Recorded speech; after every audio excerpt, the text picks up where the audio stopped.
اب جو گفتگو کا مرحلہ سامنے ہو، جو مثال میں عرض کر رہا ہوں، یہ پورے قرآن مجید کی ایک ممتاز ترین مثال ہے.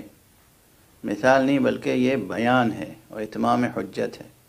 اگر یہ بات سمجھ میں آ جائے تو یہ کچھ نہ کچھ بات سمجھ میں آ جائے گی کہ مشیت ہدایت کس سے کہاں تک وابستہ ہوتی ہے، کسے کہاں تک مشیت ہدایت کس کے کس قدر شامل حال ہوتی ہے.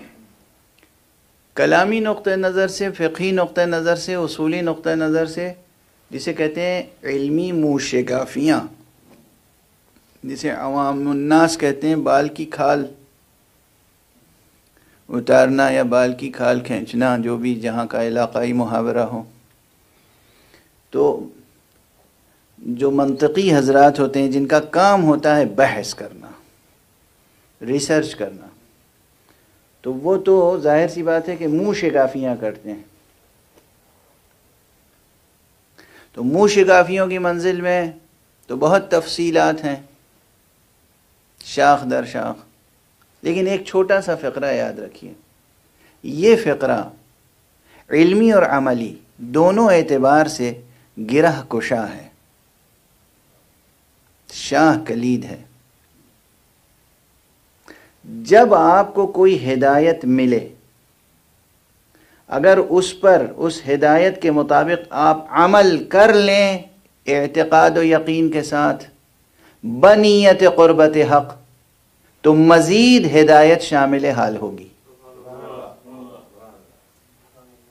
اور اگر کسی ہدایت پر عمل نہیں کیا تو بس وہاں سے منقطع. ہدایت کیا لیکن پورے دل سے نہیں کیا، پورے وجود سے نہیں کیا، بنیت قربت نہیں کی، عبادت نہیں کی یا اطاعت نہیں کی، عمل نہیں کیا، یا کہیں سے ریا شامل ہو گیا، جتنا نقص عمل میں رہ جائے گا اسی اعتبار سے اگلی توفیق میں کمی آ جائے گی.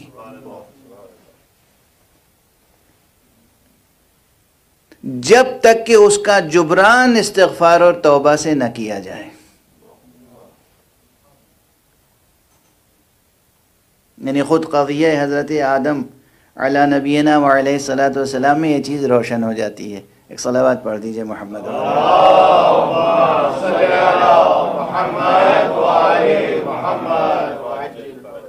انشاءاللہ. آپ حضرات دعا فرمائیں گے. دیکھیے ظاہر ایک عرصے سے، ایک زمانے سے آپ حضرات اس فقیر کی تقریریں سماعت فرما رہے ہیں.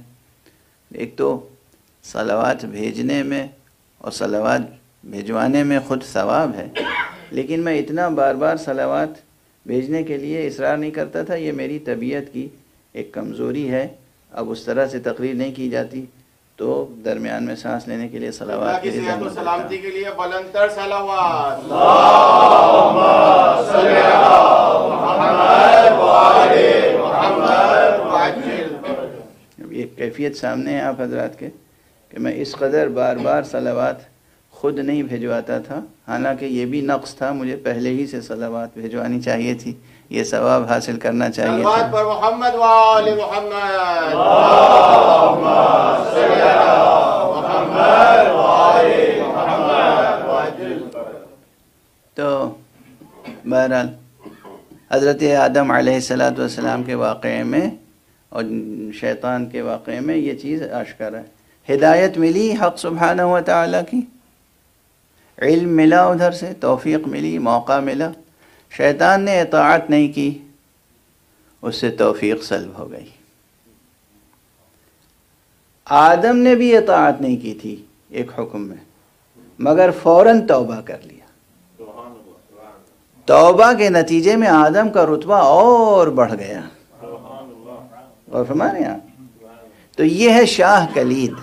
جب جتنی ہدایت ملے اس ہدایت کے مطابق پورے وجود کے ساتھ، سلامتی نیت کے ساتھ آپ قربتاً اللہ عمل کریں، توفیق میں اضافہ ہوتا چلا جائے گا. اور اگر عمل میں کوتاہی ہوگی تو ادھر سے توفیق میں پھر رکاوٹ ہو جائے گی. پروردگار ہمیں اور آپ کو سب کو توفیق عطا فرمائے کہ ہم جملہ احکام الہیہ پر عمل کریں اور خصوصیت کے ساتھ عزائے حسینی میں ریا نہ کریں.